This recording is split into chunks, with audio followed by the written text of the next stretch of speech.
ব'লক আজি আপোনালোকক আমাৰ নগাঁও কেইখনমান পূজা মণ্ডপ দেখুৱাম আমি ফাৰ্ষ্ট আহিছোঁ ITI পূজা চাবলৈ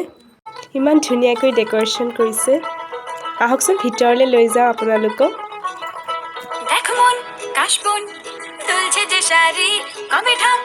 আৰু এয়া হ'ল ভিতৰৰ পৰিৱেশ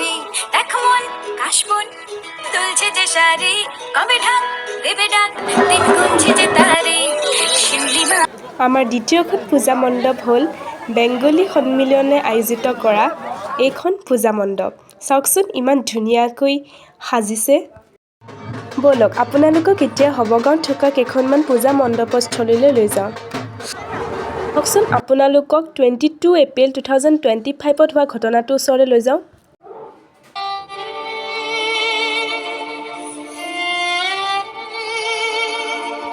আপোনালোকক মই কোৱাই নাই মোৰ লগত কোন কোন আহিছে আহকচোন সেই ফটোখিনি চাই লওঁ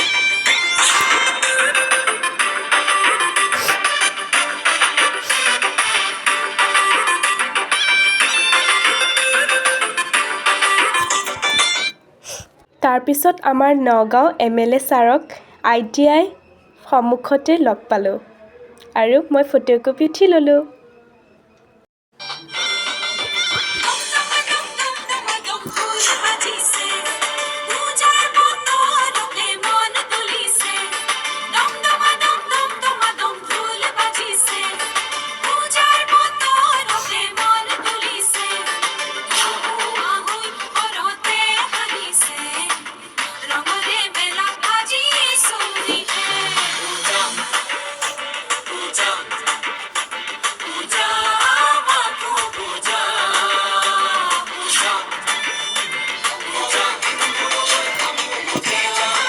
পিছত ফাইনেলি নৱমী পূজা চাই আহি আমি ঘৰলৈ ৰিটাৰ্ণ হ'লোঁ